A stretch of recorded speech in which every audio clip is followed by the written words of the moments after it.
After evaluating the film from the Alabama game, disappointed, of course, obvious in the outcome, but disappointed in some things in which we did. Both sides had some opportunities in the game to maintain and stay in the game. Had to match some scores early, move the ball well on offense. In the first half, we had a missed field goal and a drop ball that we could have scored 4 times in the first half and kept that game really to a 1-possession game, or maybe a 2 with an 11-point game, and with the possibilities, and we need to do that because we moved the ball well in the second half. Got to capitalize on those opportunities and can't have we had a critical turnover for a pick that was there. Defensively, played the run very well, gave up big plays in the passing game. 2 of them on 3rd and 8 and 9, 1 of them on a 2nd and 22. I mean, they have really good players, but we've got to get that contesting balls and our techniques and our alignments where we're at, and playing a little bit better in those situations and where we're going. And and on the special team, we had to miss field goal. Covered the ball well. Last year, I'd say punt and kickoff return was a problem. We kicked the ball out of the end zone there. Punt team did a good job. We only punted twice in the game, so I didn't let Waddle have any chances at that. But in that regard, but got to continue to get better. Got opportunities. Got to understand how to capitalize on opportunities. And I understand when a game gets like that, you got to match scores and all the little details, and every little thing matters. And disappointing because I thought we could have done that and had the opportunities to do it, and our players are too. But not discouraged. And we get ready to play a very good Florida team this week. Lock up, correct those mistakes, and keep these young players going. Keep the older guys, keep them going, and get better and play a very good game this week. Questions? All right, our first question is from Chip Howard from Sports Talk 1150, and then we'll go to Gabe Bach and then Olin Buchanan. Jimbo, I want you to talk about Kyle Pitts and the matchup problem that he presents to defenses. Wow, you start off right off the bat, boy. I mean, he's so unique, and he's a tight end, but he's a wide out because he can block and do it. I mean, because he has such vertical skills and makes so many contested catches. If you really watch the film, it's not only him getting open, which he gets open, but when he's covered, he's still not covered. His ball skills, and Trask does a really good job, I think one of the best of the quarterbacks, throwing to covered guys and throwing them open. And what I mean is putting the ball where they can get it, no one else can get it, and they use the size and length and the ball skills to adjust. It's a combination of Trask and him, but he is such a unique talent because his verticality, his versatility to move in and out. And our tight ends really run well. This guy runs like a wideout. I mean, he has really, really great top end speed, good accelerations and ball skills. I mean, they'll put him out there and back shoulder fade him, dig him, throw him up. I mean, there's just so many ways he gets the ball, and I mean, he is. You got to know where he's at and how you match him and what goes on. He's an extremely, extremely hard matchup. If I could piggyback on that, yes, sir. I think he's already scored 6 touchdowns, and I noticed they're 11 for 11 in the red zone scoring so far. Is that part of it? I mean, obviously he's been a big part of that. Go watch some of their catches and plays that they've made in the red zone. I mean, those guys are covered, and those guys are making plays on contested balls and catches, which is what has to happen. When you have great red zone people or great red zone teams, you go back and you really research it. There was years and I go back, we led the country with it at Florida State. You got big bodies, guys that can make contested catches, break tackles when they run, things like that in that regard, and he does an excellent job of that. And there are other guys, not just him, Tony, all the other guys. I mean, all the receivers, and they got big receiver. Grimes, those guys are 2 of them shorter, and Grimes are 6'4", 6'5"-ish. Tony's so quick. I mean, he can change direction, stick his foot in the ground, accelerate, and you got, there's matchup problems all the way across the board. Thank you. Thank you. All right, our next question comes from Gabe Bach from TexEgs, and then we'll go to Olin Buchanan. Yeah, Jimbo, what do you think is the number one factor when you've got the football and limiting your offense's ability to hit big plays down the field? Do you think that you currently have the personnel in place to start opening up more? And we had 10 big plays through the air. We had through the air. Well, just getting the ball out on rhythm, running with it. That's what we do. We hit a nice on one. We hit actually on 2, a couple deep balls. We got to get better at. We got to get releases on.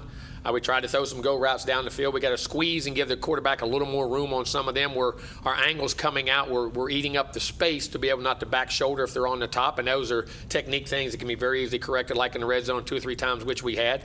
But, as far as moving it and getting it down the field, we want to take more shots. We have 2 or 3 called. They protected. They got us. Once was a protection issue. We had to just throw it away. But we'll continue to do that. We want to throw it down the field. We're going to keep throwing it down the field. In that game, the way we were mixing and matching it, though, the intermediate game was so successful, you didn't have to take tons of shots to create negative plays in your pass protection if you had to do it. But we're going to continue to work on that. And we had some call that we had to check it down. Guys weren't open, and we just checked it down and found the underneath. I mean, in that regard, Kellen is decision-making as far as where to go with the ball and things like that, not putting the ball at risk. I mean, he had one poor throw on the corner route, but other times about that decision-making was actually really good, and he got us and kept us in good down distance. We had a lot of yards after catch in what we were doing underneath. All right, we'll go to Olin Buchanan, and then Brent, you're up next. Hey, Jimbo, a couple things. First of all, back to Pitts. I can barely hear you, big guy. I'm sorry. I could hear you just faintly. Let's see. I wonder if I can figure out. If you talk right there, I can hear you. Just go ahead. I can barely hear you. Go ahead. Okay. You have a history of doing well with tight ends. So does that give you a better frame of how to contain a guy like Pitts, considering that y'all use the tight end so much in your history? We have, but I mean, he has such versatility. He may even have more versatility than I've ever had in a guy because of pure size and just outright burst speed. I mean, and we've had some, like I say, really good ones. But you do, and I think, but the thing they do, a lot of guys bang him off the ball. I mean, you can test him off the ball, but then they split him out. Then do you double cover him? Do you roll coverage to him? And then and those types of things. I mean, you have to know where he's at, and then you're going to have to pick your time because their quarterback is very smart, and he's going to see that and go to the other weapons in which they have when you leave yourself vulnerable to other spots, and you're going to have to keep and mix and match those types of things. But hopefully it does. We've had conversations. Me and Mike and I, we've definitely had conversations because I've even asked them, is there other ways they're using that maybe we could use our guy? I mean, you're constantly learning off people who do those things too, and we've talked about ways that I've had guys that have helped shut our guys down. We've definitely done that as a game plan. So we're looking for those answers. That's for sure. Well, one more thing, Yes, Coach, sir. if you still hear me. So in what ways do you feel like y'all have made progress to being the kind of program that you're trying to build here? I mean, one, we expected to win the game. We first got it. We didn't expect to win those games. I think our physicality up front and the defensive line has become very good. I think even though in the secondary there's still some very good young players in there, older guys. There's some secondary wise. Our skill guys on offense, we run much better. We got good size coming in. We got some youth. We're creating more plays. We're moving the football consistently. Our young backs, I mean, are going to be really good players, and we'll keep getting these young guys in. Our offensive line in that game, we ran the football well. We didn't have a sack in the game, had some pressures, but before we had been, dominated up front at times. We're getting pushed around, knocked around, and different things in which we were able to do, sustain drives. Like I said, we had the ball, should have scored 4 out of 7 drives in the first half. We had 2 touchdowns, missed a field goal, and had a drop ball. And the other times, I thought we should have got an interference call on one of those, but hey, we'll see on that when we get it back. Could score it in the second half 4 straight times going to the red zone. So, I mean, the constant movement of the ball, defensively up front, we got to get the big plays taken care of on defense. But I think we're making tons of progress. And a lot of our players that are making that contribution are very young football players. Thank you, Coach. Thank you. All right, next up we have Brent Zwarneman from the Houston Chronicle, and then we'll have Tyler Shaw. How's this, Coach? I'm good, Brent. I can There see you. go. Okay, good. That was along my lines. I was going to ask you just kind of big picture stuff. Are you about where you thought you would be in year 3? And also, do you feel like you need to offer the reminder that the guys you've recruited to this program are still underclassmen? Well, I mean, it's not that. I'm not trying to prove anything. And at the end of 3 years, we'll look and see where we are in our evaluations of what we need to do. We still feel like we have a great recruiting class coming in, and what we're doing now. We love our young players. The older players have gotten better, and what we've done. So, we feel in the progress is there, but until you win them all, you're never satisfied. Until you win every one of them, guys. I mean, and I know that as a coach, I mean, even with the great runs we had at Florida State, I mean, even though I remember we won 29 in a row, and I'm not saying it, but I was still not happy. I mean, it's just the things you do. I mean, we have to get there, and we have to learn to play in those games, and we have to play, like I say, the critical plays and critical moments when we match them. And that's where things, to keep the pressure that the game is there. And we had it there, then we let it slip away again, and then we come right back on it, and then let it slip back away. I mean, but we need to learn that a little quicker, and we need to get that taken care of very quickly, because I'm not satisfied with anything that's going on as far as, till you win them all. And that's our goal, and that's why we're here, and we're going to work relentlessly till we do that. And as far as those guys being underclassmen still, your recruits to this program. Well, I mean, I love our young players. I think there's some really good young players, and we're trying to develop those guys and get more of those guys on the field, not trying to get older guys off, but just to get more depth because you're playing a deep schedule and what goes on. And we're very happy with those guys. I mean, there's some really good players I think I say hopefully one day make a lot of money, but more importantly, win a lot of football games around here and get a great degree. Last one from me. Yes, sir. What went into the process of Haynes King coming in late and, overall evaluate Kellen's game? He had good numbers, and then going with Haynes late. He did. Kellen had good numbers. He had one critical mistake when he went on the throw. He's got to get that, and it was a right decision. And he had pressure, and he was trying to make the throw early because we had some pressure and we shouldn't have. But at the same time, making that throw, miss a little more outside. The decision was good. The throw can't be left inside. And for this most part, decision making on the day was really good. A couple things we wish he had. There's 4 or 5 little throws and dinks. I wish could have found a check down one time, maybe on an option, keep pressing it. One time we did, but. I mean, he played a football game, but if you don't win, that doesn't matter. We'll continue to grind for those things and look at the things we can go, because there's always, when you got the football in your hand as a quarterback, the thing you take the responsibility of, that there's always more you can do because you have that control and you get the guys around you to do those things. But Haynes was, we want to get him on the field, get him playing, and as Zach, and I'm not disappointed in Zach. Zach has done a great job. They're right there playing, getting reps each and every day, both guys. But Haynes hadn't played, so I thought it was an opportunity right there, and they left their ones in the game. I mean, they're one on defense. Alabama never subbed the whole game on offense or defense. So there was, as far as its little subs are normal, but they're a normal group of guys that played on offense and defense were there on offense all the way through to the end and on defense all the way through to the end. So I thought it was a very good opportunity to get him some time. Zach played some last year, and to get him some field time and just see how he reacted and what he did and where his development was. And I thought he did an excellent job. And like he says, it comes off to me, I thought you did. He said, yeah, and I left that ball inside. And that's ridiculous. I shouldn't have done that. But we should have gave him a lot more room. We have to help him with that route. It's a two-pronged deal there when you're talking about that when that ball's released. So, but that's kind of his mentality. He's a guy that, listen, if it ain't right, he's going to be the first one. He's the hardest critic on himself by far. But I thought he did a nice job as far as composure to go in a game and compete and run the offense and make the calls, and made you feel very. The things I've been seeing, we're starting to see in practice. Thank you. Thank you.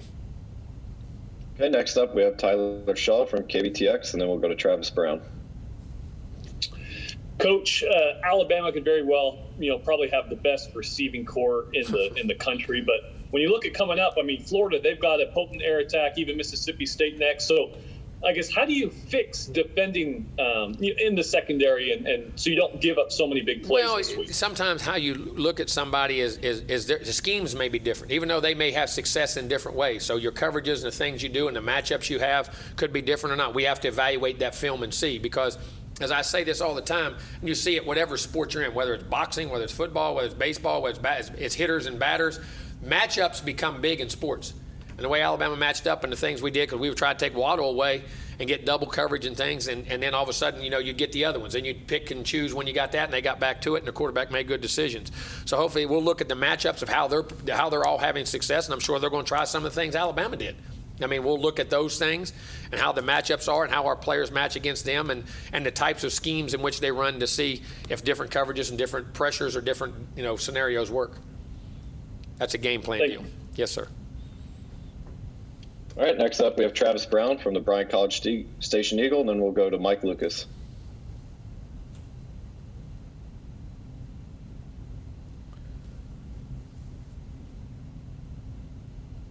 Travis, we can't hear you.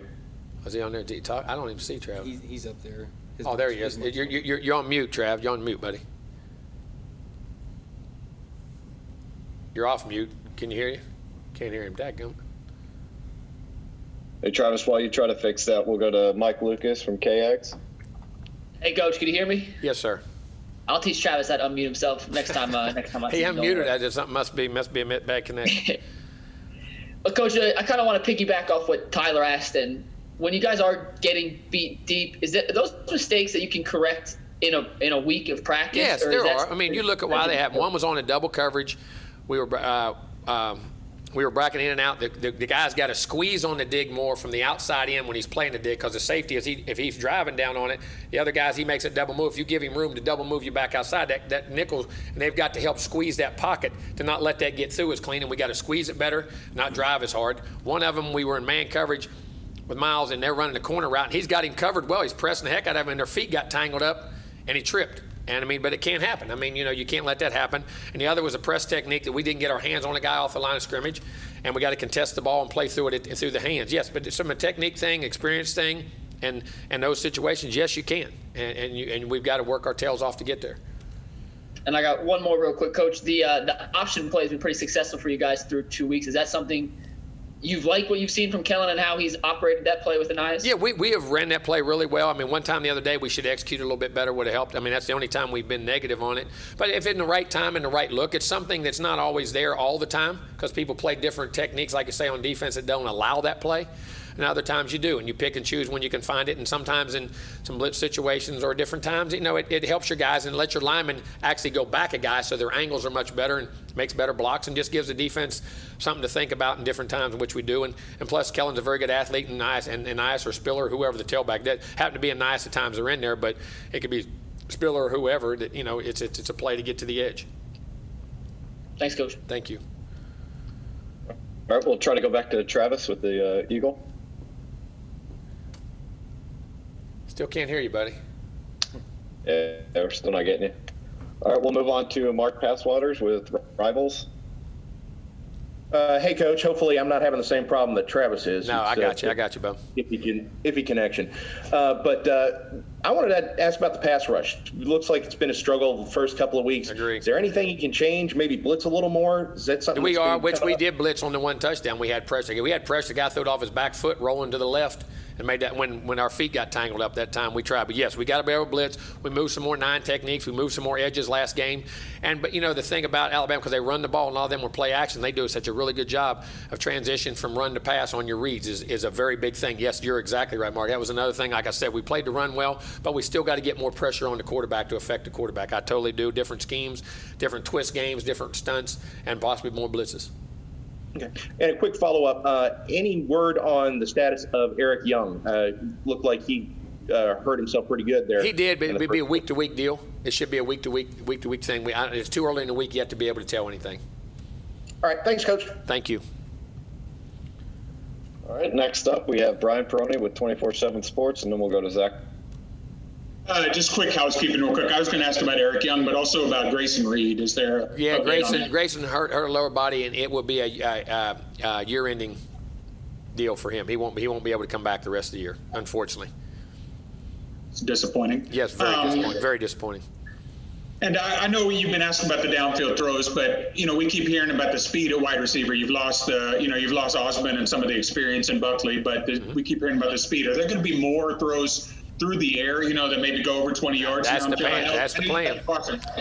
That's the plan. We actually had about 11 called in the game. We had to do it about 4 to 7 from protection or coverage that went in the game. So that was in the first probably 25 throws, 30 throws, we had like 10 or 11 called.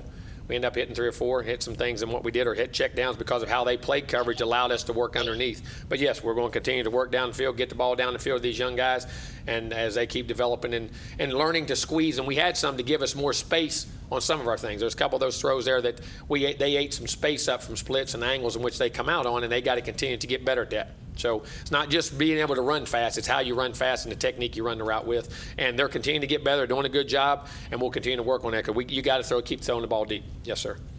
I guess in that same vein, what about Demond Demas? We saw him in the first and second drives, but not much after that. I mean, he seems like a deep threat. Is he a guy? Demond is keep developing. Demond's doing well. He's learning in practice each and every day. He's going to be an excellent player, and he's continued to grow, and we're very happy with his development. We're going to keep playing him as we can get him in there and keep going, and hopefully he'll keep developing, and we can get him in there more and more.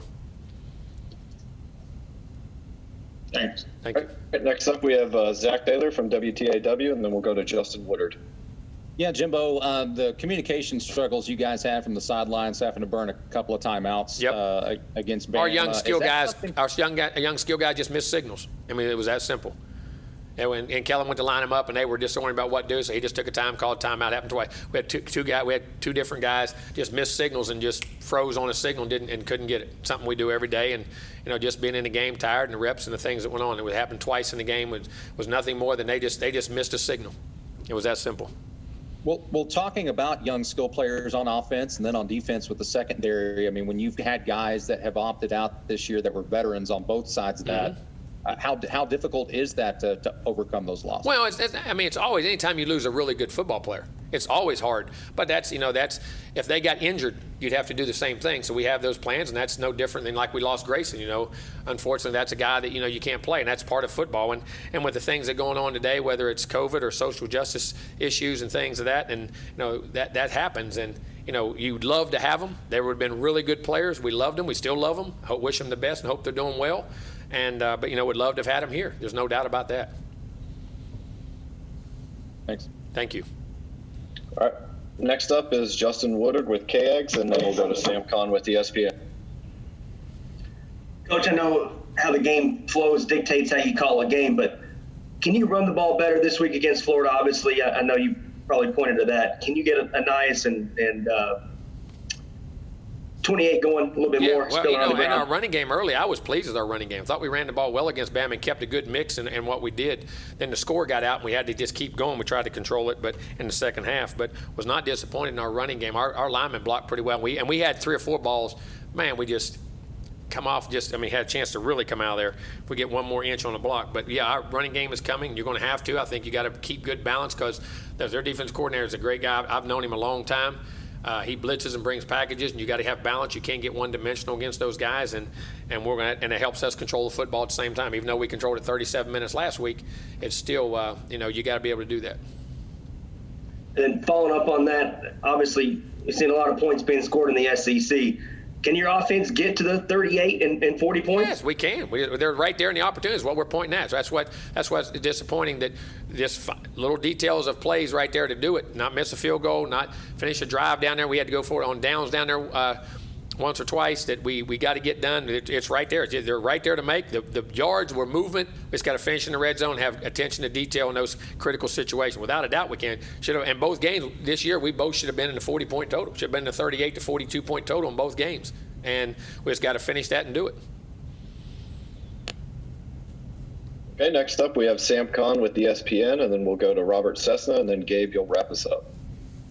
Jimbo, from an offensive standpoint, is there anything you can do schematically, or whether it's maybe simplifying things, just to help your offense get to the next level? No, we're not simple. They know what to do. Had nothing to do with that. Just the technique of how to do it and do it at critical times, and they not turn your head or drop a ball or things like that. Our guys know what to do and how to do it. It's just a matter we got to do it consistently over and over, because you'll do it 3 or 4 or 5 plays and you'll have one little slip up. We just got to do that more and more and more and more. And as their mental toughness and maturity grows, hopefully their execution will grow. And that's what you got to do. We got to keep repping the thing. We've repped the things. We've ran them in the game in practice, and the guys have done a good job at it. And we've hit them in the game. Same plays that we let down, we hit in the games for big plays. We just got to continue to do it and not have little mental lapses in where we're going. And when it comes to a program like Alabama, they obviously are the standard bearer in this conference. Mm-hmm. You've talked a lot about where you feel like your team is, but how do you narrow the gap between you guys and them? Keep working hard and recruiting hard. Keep working hard, working better, developing the culture of your toughness and mental competitiveness, and then keep recruiting very well. And you're going to have to get numbers of classes back to back. We've had 2 really good classes. The first class was a very good class, but then the second, third classes, when we got the full recruit, we've been excellent classes. We're on pace for another one, in my opinion, and you close it. And I think if being on the field with them as good as they are right now, it has, and in my opinion, we have done a good job of that here, and I can see it on the field when we play them. I know it doesn't always seem like that in the scoreboard, but you can sense it from just the ability of how we move the football, different things in the game. We got to create some things on defense, but our fronts and some of the things we're doing, it is getting, in my opinion. But listen, they're always going to be there, so we're going to have to do that, or you got to play them each and every year. So we got to continue to recruit well and develop players, and keep player development. Thank you. Thank you. All right, next up we have Robert Cessna, and then we'll go to Gabe, and then we'll try Travis one last time, and that'll be it. Jimbo, I was wondering about your history with Mullen. Both you guys are offensive guys, and I wonder what similarities you saw in his offense and your offense, and maybe some differences. Well, he's a spread guy, knows how to throw the football, but he also knows how to run the quarterback, which are both very similar to what we both have done in our past. We've been from no huddle. We've been wide open, no huddle, to conventional or whatever you do. He has a great offensive mind. I think Dan does a great job. And we are probably, if you look at the films, we're very similar in a lot of different ways. Runs we run, passes we throw, things we do. And, Mississippi State, when I was at Florida State, I'd often call him on, guys, teams he played in the SEC, when we were playing there, to get an opinion on something, do things. And I think he's a really good guy and a really good football coach. Thank you. Thank you. We'll go to Gabe Bach with Texags. Yeah, Jimbo, while we're talking Florida, how about Kyle Trask? I mean, this guy didn't start in high school because he was behind De'Aaron King. How cool is that story? And is this a shining example of how good quarterbacks can come from all kinds of places and backgrounds? Shows you how recruiting things go, doesn't it? And it's not like he wasn't behind a rag guy. I mean, you know, it happens, and he develops out, and it's out. I mean, it's a great success story. The guy's a heck of a football player, and I didn't realize that until I got here. That, you know, when he was playing, he started playing, and that story started coming out. Not this year, but before that. You know, he had never started or done anything in high school, and that's an amazing deal. And for them to be able to recruit him and get him in the first place, that's even more amazing, probably so. But you know, you hear stories like that for all the big time recruiting situations that happen. There's still those stories out there, and there's still guys out there who work and grind and continue to get better at in college as they go on, and then they get their opportunities and take advantage of it. I mean, he's done a heck of a job. All right, we'll go to Travis. We'll see if this works. Do you read me? There we go. There we go. Yes. Hey, wait a minute. Hey, Travis, that play worked every week until this week. Why didn't it work just a minute ago? Now it works. There's an example. Hey, there's an example of an obvious way you say you've executed that play for every day, and then all of a sudden you couldn't execute it. Now you can't execute it. Why is that, Travis? I joke about that, but hey, guys, that's about as good an answer as I can give you sometimes on a play. You lose focus, you hit a wire, something happens sometimes. I mean, but that's the reality of the world. So. No eye discipline there, Coach. Exactly. Yeah, just curious on. I know there's a lot of factors that go into the offense with third down conversions, with drop passes and things like that. How much does controlling time of possession still factor into the way you scheme your offense this season? Well, it does, but still, again, like I say, turnovers and big plays are huge, and we've been able to do both these last 2 weeks. Actually, as far as big plays, turnovers hurt us. I guess it's hurt us in both games. I mean, large numbers in the first one and the one critical one in this one. But it's still and who you play and how you try to keep it away. Also, how you match up. Do you want to give their offense the football? Do you not? I mean, Alabama, and that was another reason you keep saying big plays. But ideally, we would have liked to have had long drives like we had the first couple drives and some of those drives to help. You go taking shots all day, and if you don't hit them or don't, then you're giving the ball back to them too. So, I mean, the style of game, depending on who you play offensively, can also determine how many just numbers of huge shots you take down the field, because you would like to control the clock. Now, if we could have finished that drive in the first half, we were eating the clock and getting points, we could have got back to a one-score game and not give it to them because they went back down and scored in a minute 20. You know, those all factor, Travis, game by game, how much you try to control it, if that makes any sense. For sure. Thank you for your patience. No, you're welcome. Thank you. All right, that's all we got, Coach. Thank you for your time. Thank you, guys. Have a great day.